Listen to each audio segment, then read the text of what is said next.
We'll also have the recording of this if I remember to press record, and which I've messed up before, and we can provide that copy for you if you're looking to watch us again or you want to show somebody what's going on. All right. So one more minute, and we will get started. Thank you for everyone who's here, looking at the people file in. The overplayed joke is there's plenty of room down front, so please come down and take your seat in the virtual world. I hope everybody's doing well virtually. I hope everyone's staying safe and healthy out there. This is a crazy, wacky time, but one of the things that has allowed us to do is to do more of these, do more webinars, get out more virtually, and provide just some insight and some things that we think are of value. And that is something, this presentation is something that I really believe to be one of the biggest values you can provide your business and a client, for those in the business of service marketing, servicing clients. And so I'm excited to present this topic today. So it's around 8:02. I think I'm going to get started. So first, let me again thank you all for joining me, and welcome to this webinar.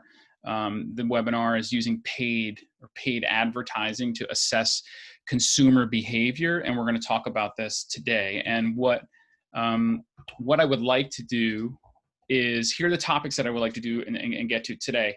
So we're going to talk a little bit about consumer choice. We're going to talk about a little bit about the psychology of that choice.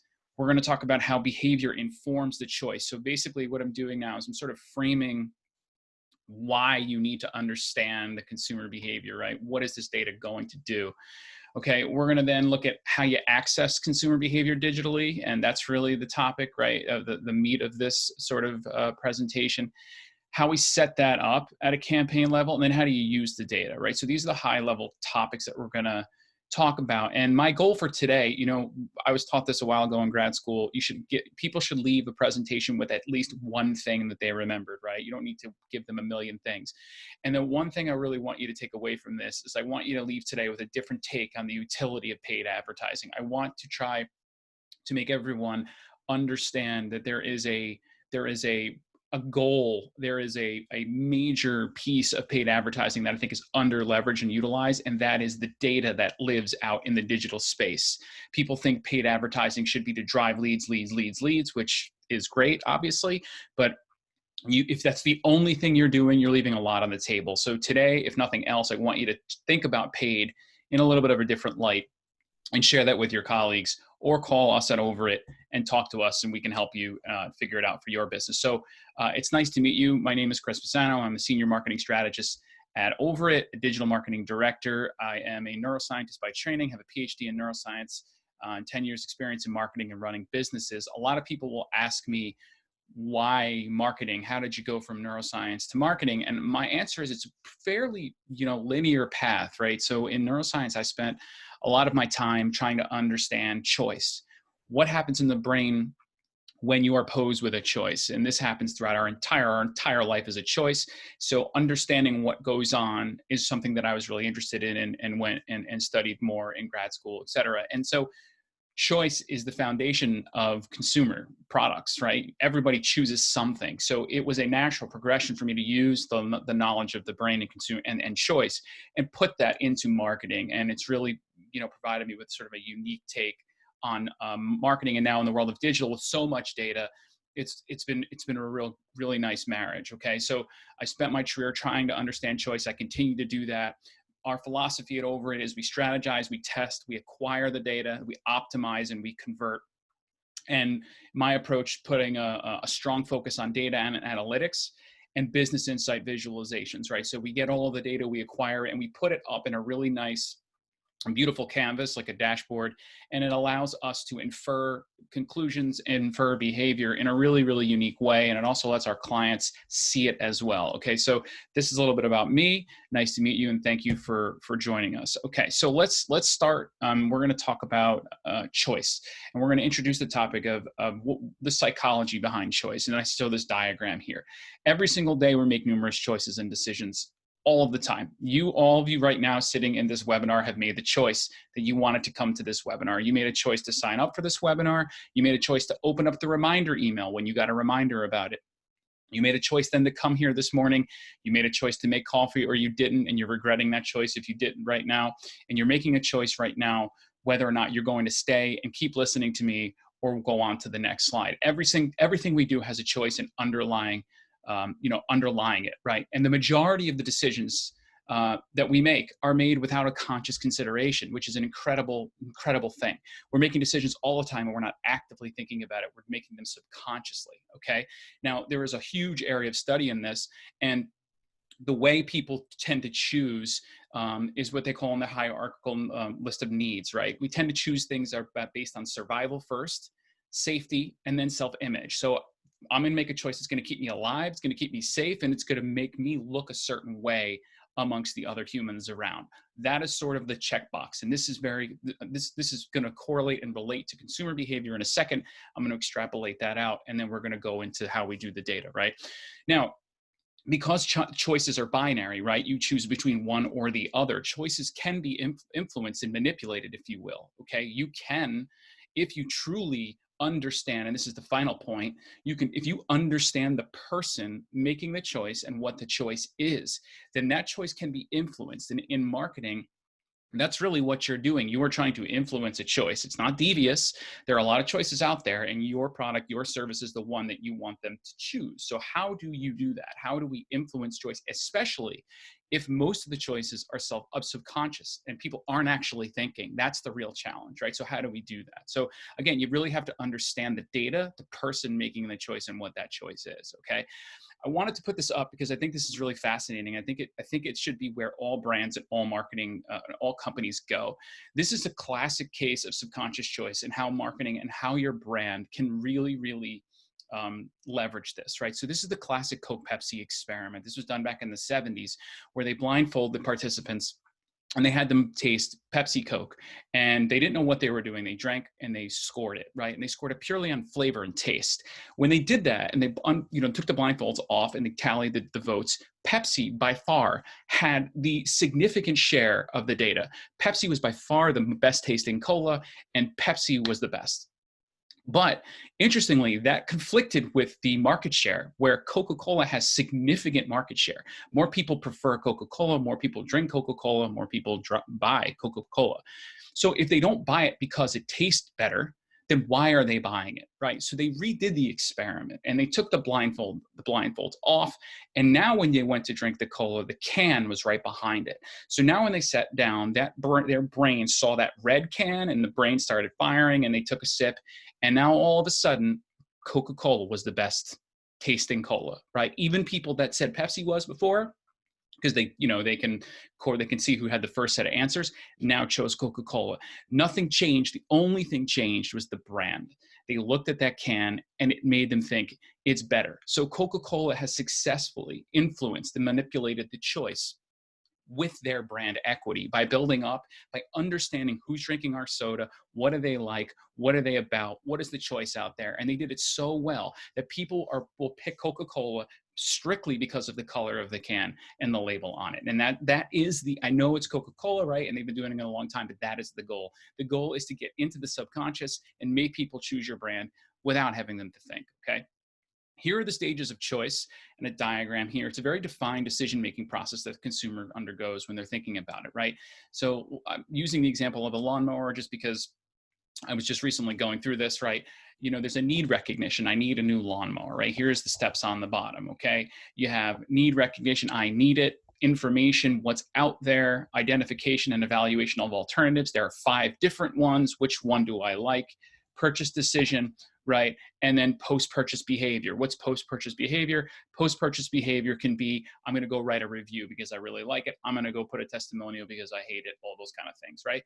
Okay, so that's the process, but that process is not very linear, right? Because you're influenced by all of these things up here. You have situational factors, right? Market offerings. You have personal factors, my age, where I am in my life, my lifestyle, personality. You have psychological factors. You have social factors, and all of these things are sort of kind of moving me around and trying to influence my choice, right? So in marketing, the number one strategy should be to identify the consumer, right? This person right here, the behaviors and all these influencing factors. That's what you want to do. You want to know what is influencing that person to choose my product or not, okay? Then the brand can move forward towards influencing that choice. But we can't influence choice unless we truly understand it first, and we understand who the person is who's choosing it, okay, and what they're about. All right, so how do we do this and where do we start, okay? So where I always like to start, sorry about that, is with intent, okay? The intent is key. I would tell this to anyone who knows me, who's ever I've worked with in marketing. It's all about intent. There are different forms of intent when you face a choice. There is active intent and there's passive intent, okay? Now, some choices are engaged with by choice. Let's go back to the lawnmower example. I need a new lawnmower. My lawnmower is broken. I need one. So I'm gonna go out there and look. That is active intent. I am actively seeking that choice because I need something, okay? I have something in mind, all right? Now, so active, consciously looking, right? Passive. Now, passive intent, I could still be sort of looking, but it's not as active. What does that mean? Okay, lawnmower, same example. I have a lawnmower and it's working. It's pretty good, but I know in a year or two, I'll probably need a new one. But I don't really need to go out and look for it right now because I don't really want to spend the money and mine works fine. But if I get presented with a really great offer on a lawnmower, I might take you up on that because I know I'm going to need it. So if the right opportunity comes, I'm going to make that choice. Passive, right? Not active, but passive. So basically something is presented to me and it piques my interest enough where I decide, okay?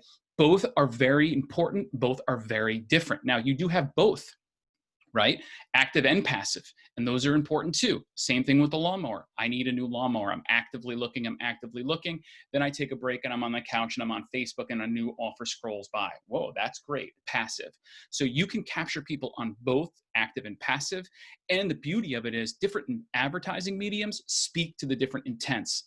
All your search, Google search, Bing, Amazon, all those are active. You're going to go type in, enter, right? And passive. Facebook, LinkedIn, things that's scrolling by, I see it and I click through, okay? So intent is different, is important, and you have to know what the intent of your consumer is. If you don't know that, then you're just gonna be throwing a bunch of dollars into mediums that actually make no sense. Because if someone is not actively looking, your consumer, the majority, and you're throwing a ton of money into active mediums, you're never gonna find them and you're never gonna capture that demand, okay? So the first part of understanding the behaviors, understanding the intent. Okay, so how do we determine the consumer intent? Well, there are a lot of different ways, there are a lot of fancy ways, but the major way really is you gotta know your product and you gotta know your service, okay? Lawnmowers, again, back to this lawnmower example. If you're selling a lawnmower, you know that in the springtime, if you're up here in the Northeast, in the springtime and summertime, those are gonna be your most active times, right? Warm weather coming around, people are typing in, they're looking, okay? Wintertime, not so much. However, it's passive. If I see a good offer on a lawnmower in the off season, maybe I'll buy one if it's presented to me, right? Seasonality, understand seasonality. Is your business seasonal? And if it is, then you can sort of capture active and passive intent. You know, we do a lot of work, pest control companies and home services, they have a very seasonal business. So you have to understand how those active intents play within the season, okay? Are there micro moments in the consumer journey? Micro moments, what is a micro moment? You're walking down the street and you want ice cream in the summer and you say, man, I really want ice cream. So you go to your phone and you type in ice cream near me. That is one of the most qualified searches that in any business can get, because if something pops up, one of the top ones, and it's near me, I'm gonna go to that ice cream shop, right? So do you have micro moments in the consumer journey which are super active intent, and are you capturing that? And what is that, okay? And once you go through that analysis, you test the digital landscape of paid ads, put it out there, get some ads out there, let the data come back, and the data will inform the intent. You will see, man, search is not really working right now. That tells you right away that things are not active. Using trends, using things out there, you can actually capture some of the intent. And then you're gonna use that data to guide the campaigns in the future, okay? So you got choice, you wanna understand the choice, understand the consumer, right? You want to be able to influence that choice once you know all that, and you got to understand the intent of that consumer when they face that choice. All of that's going to really help us put an ad in front of them that might actually sway them one way or the other, okay? And so now we're going to get into sort of the meat of today, which is paid advertising. So what are the goals of paid advertising? This may or may not be the list you come up with. These are the lists. These are some of the things that I've come up with here. So when you run paid ads, you can do it for reach. I just want to show as many people as possible brand awareness, right? Generate leads and sales. This is the primary. If you ask this question to most people, they'll put generate leads and sales at the top. And why wouldn't they, right? They're paying, they want to get customers back. That should be the primary goal, right? Engagement, someone interacts with something, video view, they look at something, a phone call, a message, those are more lead gen. But what you don't typically hear people say is, what are the goals of paid ads? To generate data about your consumer. Many people don't say that. But for me personally, it should be the primary thing that you're doing, because no matter what happens, you're going to get the data, right? Campaigns will be successful or they won't be, but you're always getting data. And I think people don't think about this enough. Digital landscape is rich with data. It's one of the beauties of it. You could pay not a lot of money to get a lot of data back, right? So this should be one of the primary goals of all paid advertising campaigns, generating data. And this is sort of the golden rule, the golden question to ask yourself. And I pose this to clients and I pose it to people when they're talking to me about paid advertising. So here it is, right? If I get no leads, no sales, no engagement, no views, no messages, or no calls from the money I spent on my paid advertising campaign, what did I get? The answer can never be nothing. I can never go back to a client who spent $1,000 on a paid campaign and they got no conversions, they got nothing. I can never go back and say, sorry, it didn't work out, you got nothing. Because number one, that's wrong. Number two, it's never true, okay? If you're paying for an ad, you got to receive something for that money, and it's data that you get back, if nothing else, right? But there's a key but. To get the data that's meaningful, you have to think about it ahead of time, okay? You got to think about what kind of data you want to get back and how are you going to capture it, right? Because just putting it out there and getting some data back and Google Analytics and looking at things, that's great. But there's another level to the data, and that requires thought first. And so what we do is we sort of what we call set traps along the websites and digital landscape, and we let the consumers trip them. So they're going to trip these traps. So I call them behavioral antenna. I think Lisa's on this call, someone I work with, and she still makes fun of me for that, but I'm going with it. We set these antenna or these traps, and they signal to us about what the consumer's doing, and the consumer doesn't even know that they're doing it. Okay, they're tripping these traps and they're sending us data. And that's what we're going to talk about today. And these traps and these signals are going to inform us about what happened, what is the behavior of this person. Not only that, but relative to that campaign, because you got 10 different campaigns going on, different behaviors are happening. So we're going to do it to the campaign level, okay? Get data back. All right, so the first phase of setting this up comes with understanding your funnel. You got to know your sales funnel, and you got to think about your funnel. If you don't have a funnel that's built out properly, please build a funnel out, at least rudimentary funnel. It's really, really important, obviously, for sales, but it's very, very important for marketing. So I put some funnels up here, or inverted triangles really here, and one on the left is more of like a sort of a higher ed funnel, and on the right, more of a general service or product funnel. So on the left, you have some overview requirements, right? So you have, they're looking for information, program requirements, financial aid maybe is a little further down, more course info on the top, right? Then they get to the bottom and they submit a more info form, or they call, okay? That's more mid-bottom funnel, right? Because they're taking an action. And then the final piece is an apply. Someone applies, that is the furthest bottom they can go, okay? Funnel. On the right side, it's more general, right? More info. They're looking at other products. I went on for a lawnmower, but I want to look at some other things, right? Do they have a chainsaw or a hedge trimmer, things like that, right? So now I'm doing research, then I get to pricing, then I get to the reviews, and then I purchase. These are all key phases and sort of indicative of the different behaviors people are doing, and what's going on in that campaign. And it's important you think about this funnel while you're building your traps, while you're building your antenna, if you will, okay? Put your funnel down on paper, look at it, and then we can set it up, all right? So now, we get to the, we have the funnel, we've thought about it, we're saying we're gonna capture data. What do we do?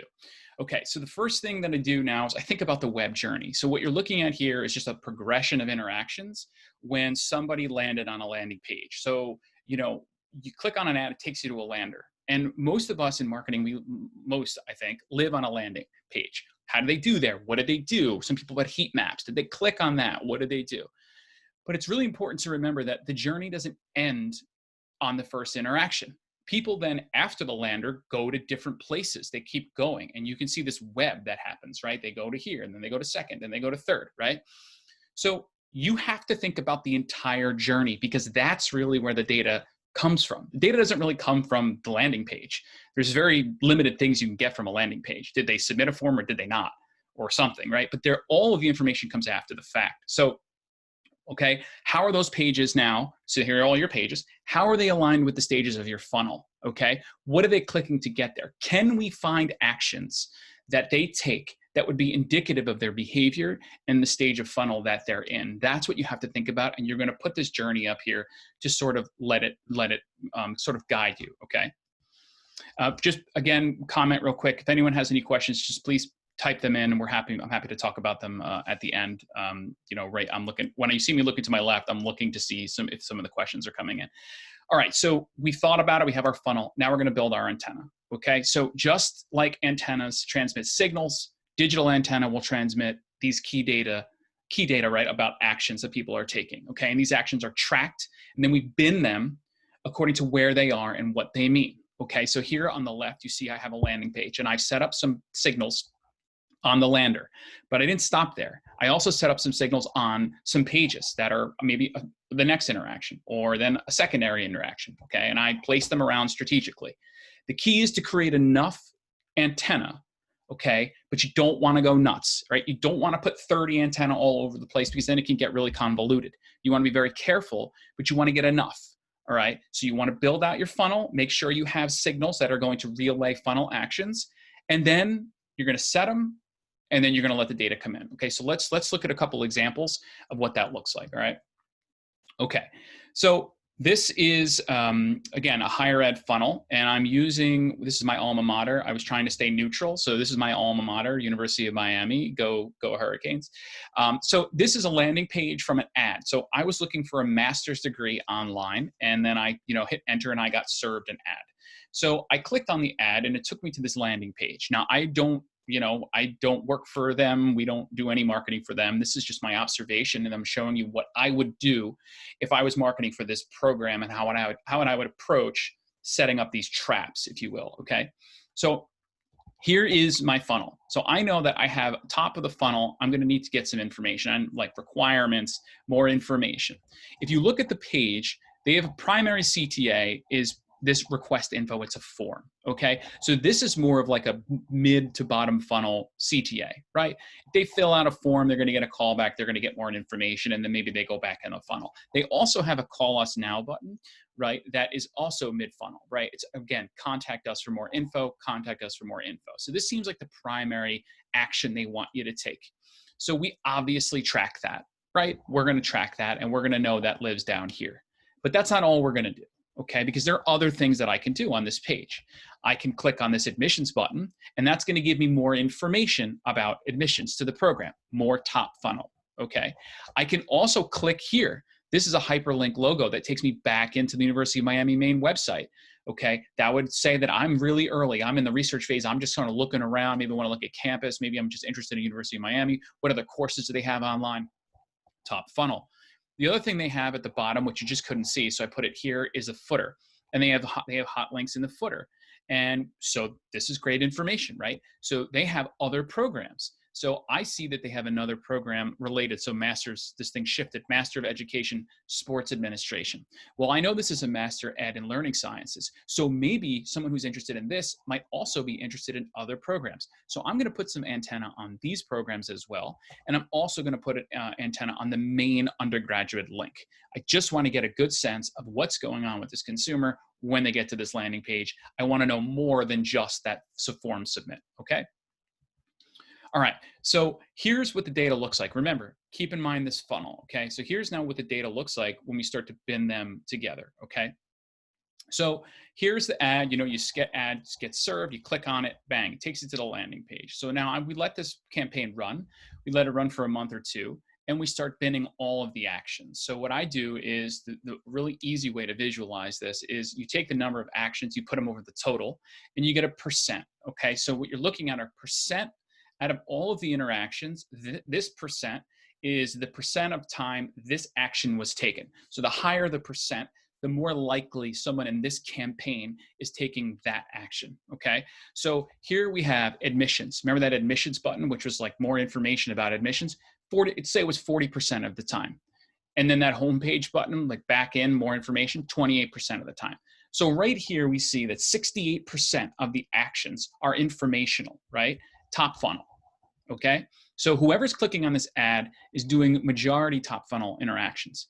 Now, interestingly, that footer that we saw here, this footer, 25% of the people are also clicking on a different Masters of Education program. Again, informational, right? But interesting information. I'll come back to this one in a second. So now when we look at it in total, over 90% of the actions are informational. So this says that this campaign is attracting people who are at a higher level of the funnel in the process. They're not ready to apply. They're not really ready to maybe even call, because look, only 7% made some sort of please contact me, which is a low percent, right? 2% of the form. So I know that this search campaign is a funnel filler. If I need to get more leads into my funnel, this is a good campaign to run, because the consumer behavior is telling me that they're not ready yet for possibly apply. And the apply button is not on here, but you can imagine I would also be tracking this too, and I would imagine it would be very, very low. Okay, so what you have to do is know this campaign is great for filling the funnel. It's not so great at sort of converting and getting it down, but it can serve to stock the pond. You can nurture these people down. All this is important information, and this is sort of the utility of how we use the signals. Okay, so this is just one example, and let me go through another one. I'm going to talk about how we set this up a little bit, and then show you a couple more real live examples. All right, so this webinar or webcast is by no means a technical one. I am not going to go through the technique of how you set this up. If you would like to know more information about this, you can email me or call or contact us at Over It. We're happy to walk you through this and show you how it's done. We use Google Tag Manager to do this. I really urge you, if you're not using Google Tag Manager, to use it, not just for this, but just to deploy your pixels and to do a lot of your tracking. It just makes everything easier. Google Tag Manager, for those that you don't know, is just a program that allows you to deploy pixels and deploy tracking snippets to websites without having to always go back into the back end of the website. So what do we do? Okay, how do we use it? Well, if you look here, I'm on the overit.com/services page, and I want to know what's going on when people click on these little signals here. So all of our little services, in particular the design. So I go into Google Tag Manager, and Google Tag Manager has this sort of click window. And when I click on things, it gives me information about that element. And what you want to do is you need to look for a variable that is unique. So when I click on that, it shows me that there is this URL element that is unique to this button, and it gives a URL. And that's perfect. And that's what we're going to tell Google Tag Manager. When that URL fires, you're going to call that a conversion, and we're going to name that. Okay. So what you then do is you set up a conversion sort of tag, and you say, okay, here's what I want you to do. I want you to trigger a conversion when someone clicks on this element, and the element contains design, because remember, this design piece is unique to this button, where this might say SEO in it, and we would use that for that. So we're going to tell it to fire and call it a conversion when that happens. All right, so that goes. Now, here we go. So now we're done. I set it up. I want to know that it worked. So you go back in and you go what's it called, debug mode. It's just a way you can see it working. You then click on the button here. Boom, I click on it, and it comes up and it fires. See this? It says design service button, click, fired one conversion tracking. So that tells me that it's working, it's firing a conversion. And now in Google Ads, when I look at my conversions, that one's going to be pulled in as a custom conversion. And so I can do everything in Google Ads now. All of my antenna are in place, and you build it out. And that's how we sort of set it up. Okay, a very quick abbreviated version. It's basically using Google Tag Manager, unique element IDs to sort of set your little traps and let people click. Okay, so for the last little bit, we're at 8:30 now. I wanted to keep this to about 35 minutes. I'm going to show you what some of the data looks like. This is some real data that we've acquired, and I want to show you what it means and how you really leverage it. Okay, this is sort of the crux of the whole thing. Okay, so we're back to higher ed, right?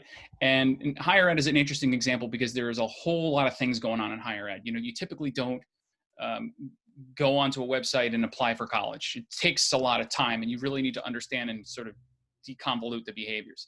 So this is one campaign. There's numerous. Campaign X, and this is in AdWords, and we have Facebook as well. So here's search. And so here are some of the antenna that I have set up. And what I've done is I've binned them up here. So the search campaign here led to 8,338 actions in total. 82% of them were purely informational, right? Program requirements, course buttons. Now, 10% of them, people went to the admissions page. The admissions page doesn't mean apply, but it might mean that they're considering, right? So this, and 2.4% are on hitting the apply button, low. So this tells me that what you have here is a more top funnel behavior with this campaign. Then we go over to Facebook and we notice the first thing off the bat is that there are 75 actions. There are significantly less actions here. But the apply button click is 3 times higher, okay, and 81% informational. So similar levels of informational, but the apply button has gone up. So we have less actions, but we have more of those are bottom funnel actions. So something about Facebook is maybe a little bit more mid to bottom funnel. Now, I don't like 75 actions. It seems low, so we'd have to weigh that cost out. But again, different behavior, and that's what you're learning, right? Finally, here we look at display, which is a remarketing campaign. And you can immediately notice 477 actions, right? Display, passive, intent. 82% drops to 52%, and 20% of them are at the admissions page, double, and 12.4% are now on the apply button, okay? So we're almost 6 times higher here. So in this campaign, this medium is doing the best, and it is sort of showing me that the consumer, when it looks at this, is more likely to take an action, and that would be a bottom funnel action, okay? So what we've done is we've dissected out the campaign, we've looked at the mediums, and we're approaching each medium differently based on the consumer behavior, okay? So, and I'm gonna summarize the data between these campaigns in another 2 slides so you can see it all on one page. I'm just gonna run through it real quick. Okay, same higher ed client, different campaign. So now we have search, video, display. Again, search, mainly informational, none really apply button, okay? That has not changed. Now we have video. Video is new. And we look here and we see that, yes, there is a lot of sort of informational, but now we get a 9% apply, okay? Great, that's awesome. What's going on there? Don't worry about the direct or indirect. 9%, that has gone up. So something about video in this campaign is more bottom funnel, okay?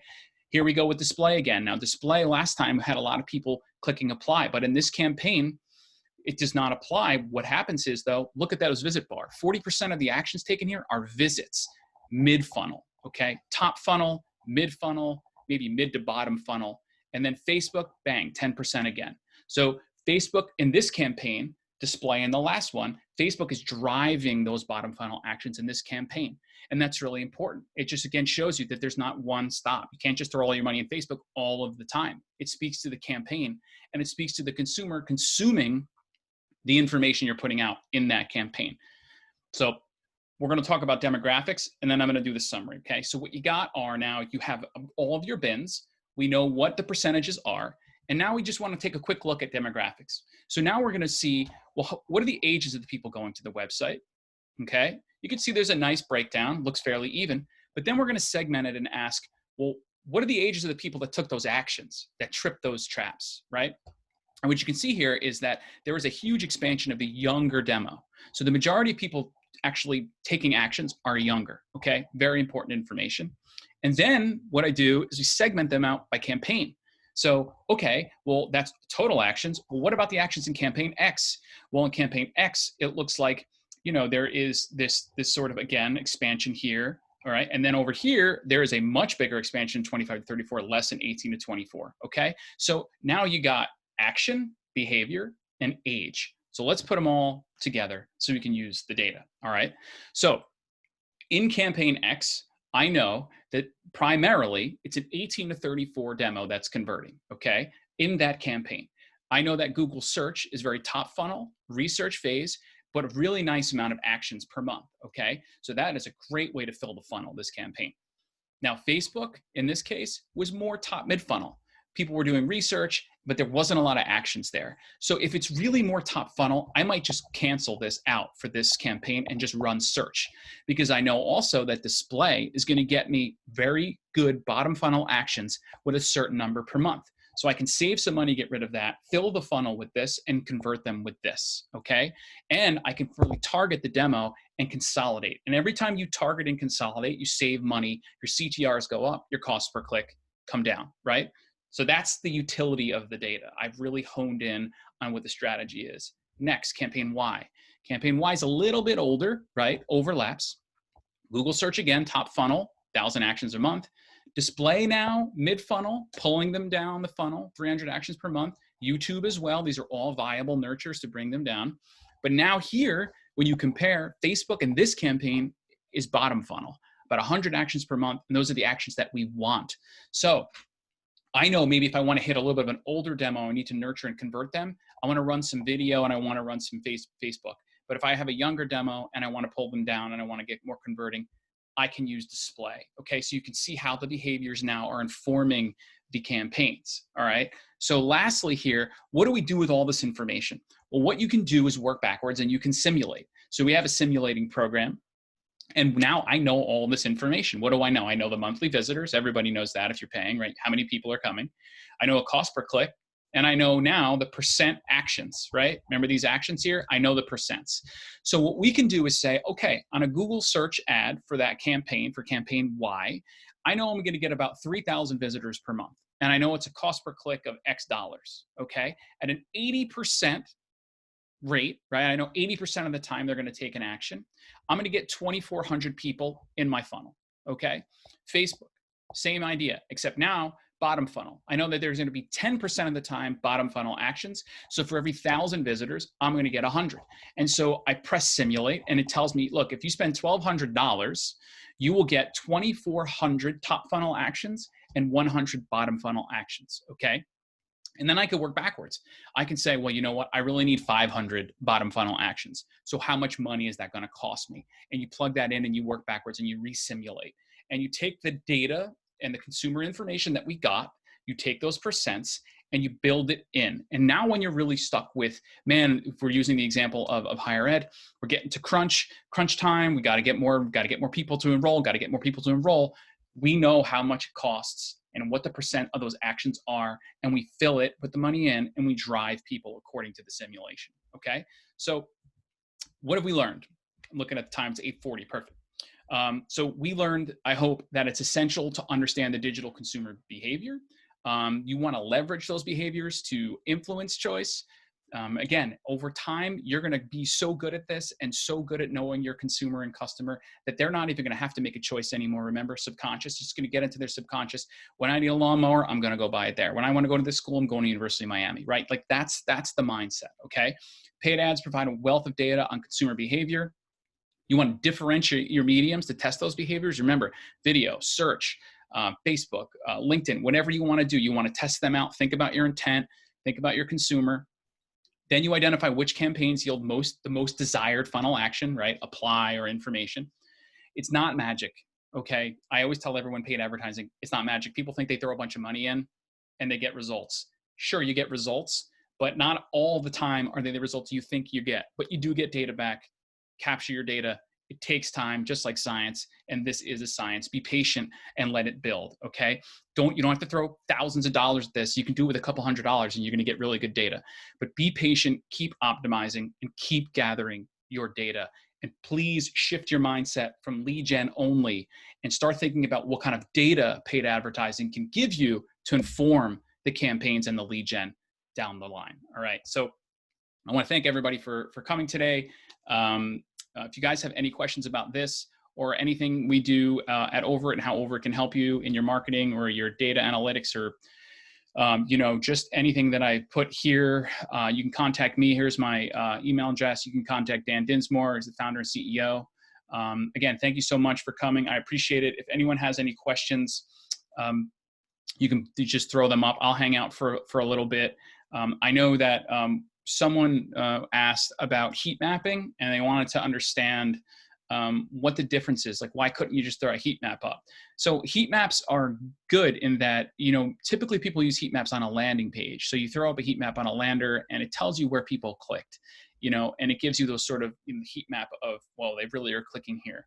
The thing about heat maps that are They don't really allow you to follow them along the way, right? So if I leave if I leave that lander and I go back in and I'm doing things, unless you have heat maps everywhere, all over the place, and putting a heat map on a main page can get really crazy.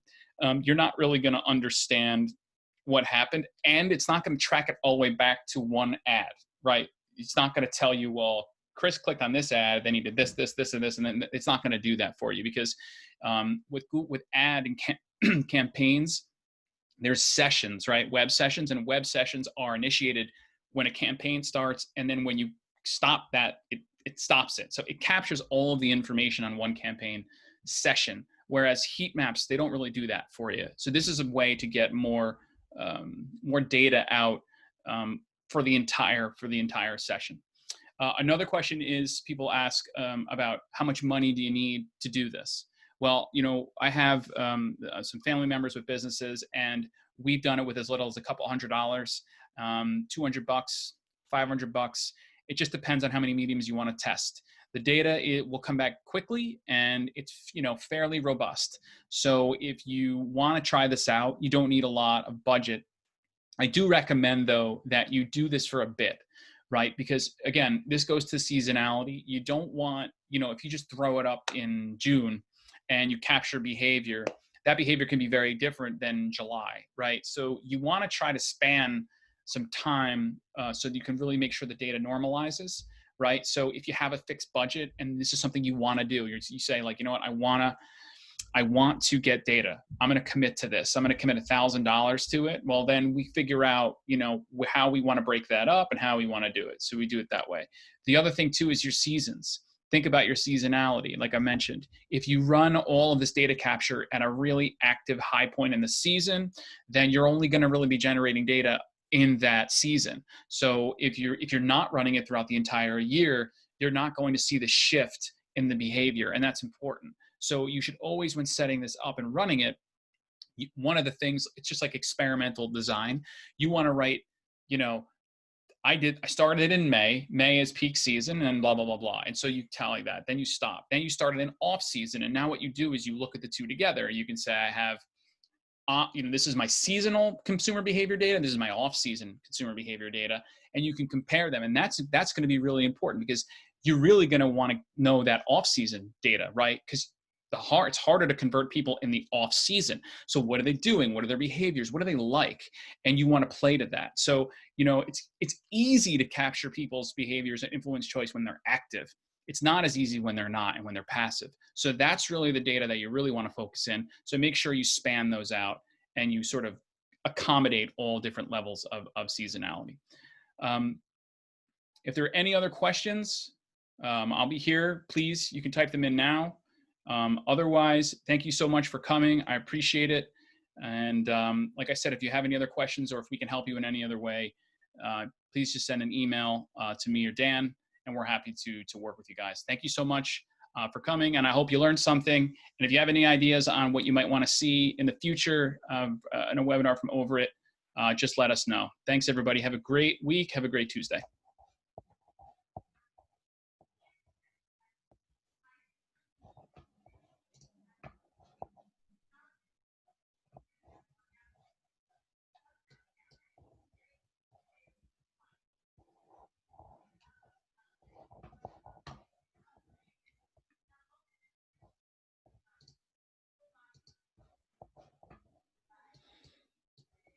Hey, Bruce, I see you there. Thanks for coming, man.